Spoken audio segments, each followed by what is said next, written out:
Now, tell us about what you discovered this week. Sure thing. So I'm reading a book called The School of Life at the moment. So for the YouTube viewers, hopefully that's in focus. We'll find out later. So it's a great book, and we chat a lot about mental health on this podcast as one of our key topics. And this book is all about emotional health, exactly that.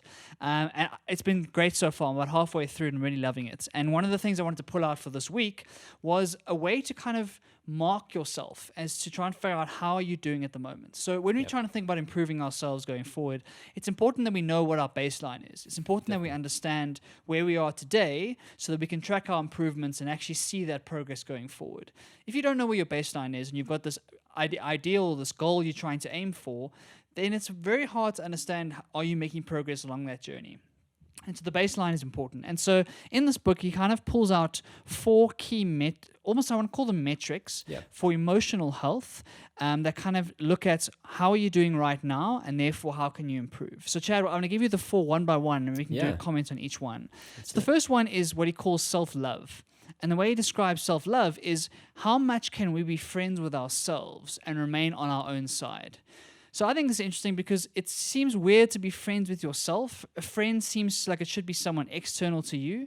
But I think why it resonates with me as a metaphor is that the way we treat our friends is often a lot better than the way we treat ourselves, right? With friends, we have empathy, we believe in them, we give them support, we kind of, if they do something wrong, we forgive them, etc., etc. With ourselves, we're often a lot more harsh. And so if thinking about being friends with ourselves and being on our own side is an important kind of part of self-love and self-care to ensure that our self-esteem is as high as it can be. Do you agree? Absolutely agree there. I mean, our internal dialogue is key, and it's something we've already spoken about in this episode. So yeah, I mean, you're completely right. If I compare the way I treat a friend to the way I treat myself, even on silly things, if you fumble over something, if you do something silly, your immediate reaction is, "Oh, Chad, you're such an idiot." And sure, you may be, but 99% of the time you're just being too hard on yourself. And I think thinking of that as a marker will just bring attention to our sort of self-care and self-love. And I think it's something that we need to heighten our attention to. Definitely. All right, part number 2 of the metrics is something called Candor. And Candor is the idea of what is the extent to which difficult ideas or troubling facts can be admitted into our minds, explored in a sober fashion, and then accepted without denial, right? So this is the idea of self-awareness and understanding difficult truths or difficult compromises that have been made, and can you actually look at them without denying them, right? And why this is so difficult is because we are amazing at deceiving ourselves, at deluding ourselves, at coming up with random rationalizations for decisions that we make. And the idea of candor is how honest can we be with ourselves? Can you sit down and admit where you've got a flaw, or admit where you've got an insecurity, or admit where you need work? And the more honest you can be with yourself, the better chance you have of actually fixing it. Like with anything, if you're going to deny the problem, you're never going to get anywhere close to fixing it. So to be candid with oneself is a really, really key metric for mental health. Chad? Yeah, I mean, this is kind of like our discussion about science, really.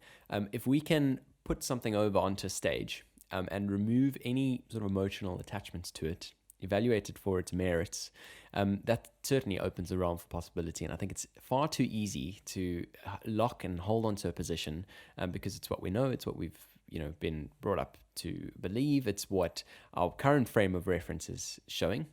But yeah, opening ourselves up to the possibility of there being something different. And I think that's something that's important. Definitely. All right, metric number 3 is that of communication. Now, the idea of communication is, can we patiently and reasonably put our disappointments into words that more or less enable others to see our point? So this kind of speaks to the fact that we often feel misunderstood as individuals, right? We have things inside of our head that we wish that someone could understand. And even people close to us, our partners, our family members, our friends, etc., we often feel misunderstood. And the ability to articulate something that someone else can understand with empathy, putting yourself in their shoes, trying to understand how they would look at that topic, that's a sign of emotional health. If you're unable to imagine what you need to say in order to get a message across to somebody else, you're often overthinking it, or you're in your own head, or you're not situated in the real world. And you're not understanding that communication is a sign of your lack of clarity in a way. So the clearer you're thinking, the more emotionally healthy you are, the better you are able to understand those disappointments, and be able to talk about them in a reasonable way without getting super emotional or super all over the place. Chad? Yeah, so quick thought that came to mind. Have you ever had a sort of set of circumstances where you have to tutor a friend on a new topic, and by the end of that experience, you find you actually have a deeper understanding of the subject matter yourself? Definitely. And that's kind of the key point of this is the fact that it's so easy to give advice, it's hard to take our own advice, right? So when we are communicating with a friend and talking through their issues and trying to understand what they're going through, it often forces us to get some clarity on what we think and what we think the best course of action is. And so it's so easy to give advice to other people. It's so hard to actually listen to your own advice. Yeah. And so that communication is very important. And I agree with you, Chad. Talking it through and being able to communicate it in a clear way is the first step to understanding what you're going through, to understanding that disappointment and putting it in the right context. And we have to be social creatures, right? We can't do it on ourselves, by ourselves, right? We can't just live in our own heads the whole time. We have to be social and be able to share this with people that care about us. And so communication is very, very important there. Yeah, I mean, I think for me, the important piece of this is the patient and reasonable bit. I mean, that straight away takes away all irrationality. It takes away, emotional connotations in sort of the inferences we make in our tonality and the way we speak. And by doing it patiently and reasonably, it is essentially, making sure that we ourselves are actually hearing what's coming out of our mouths and are actually forcing ourselves to think with that kind of way of speaking, if that makes any sense. So what's the next one? Yeah, so the last metric is what's called trust. And I really like the way he writes about this. So I'm going to read it word for word. He says, how readily might we survive a challenge in the form of a speech we must give, or a romantic rejection, or a bout of financial trouble, a journey to another country, or even a common cold? How resilient are we?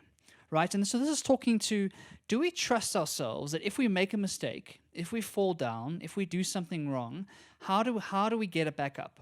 Do we have that resilience to understand that even if I make a mistake, I believe in myself that I'm going to be able to get back up and rebuild, right? And that trust comes from experimenting. That trust comes from doing it and failing and failing and failing and failing and proving to yourself that you can do it. So when you don't have trust in yourself, you're not going to take any risks. You're going to stay nicely inside your comfort zone. You're going to do exactly what you've always done. You're never going to change anything because it's too risky to go and try something new in case you fail. Right? So the more trust you can build with yourself and understand that you are strong and resilient, the more emotionally healthy you are, and the better suited you are to getting past life's obstacles. Any thoughts, Chad? Yeah, I mean, I like it. I do like it, but I also don't like it. And I'll tell you why. Tell me. In terms of this idea of resilience, I think for me and even my sort of internal dialogue, I think that if I can stick something out for a period of time, I'm resilient. That's a marker of approval. It's a positive thing. But I mean, sometimes it's okay to fail. Sometimes it's okay to not be resilient. And so for me, I just worry that it encourages us, kind of like guys crying, for example, kind of like that whole stigma. It kind of encourages us to want to be resilient when we are actually entitled to not be, if that makes any sense. That's an interesting point. I didn't think about it like that. I think that when I'm using the word resilience here, I'm talking about the fact that we can go into those depths, so those dark moments, and actually feel those feelings, and have the kind of confidence we're going to get out of those situations. Definitely. So I think what you're saying is right. Like it's not about being resilient immediately. It's not about being resilient in the fact that we can never feel sad or never feel upset or never feel like we've done a bad thing. It's about knowing that even in the depths of those dark moments, we have the ability to stand up once again. Yeah. Right. And so we've spoken a lot about this before, especially from a male perspective, is actually feeling those emotions and actually going through it, not trying to sweep it under the rug, but going through that sadness, going through those tough times, but understanding that you don't have to live there forever. Once you've done that grieving, you've done that work, you've got through that hurt, you've processed that emotion, you know that you can stand back up again. Definitely. But yeah, great point, Chad. Yeah, I mean, I can definitely see how knowing your ability to come back from something that's adverse or something bad that happened, I can definitely see how just knowing that you're able to bounce back, could give you some mental clarity and be a positive indicator for mental health. But yeah, glad we kind of spoke to both sides of that argument.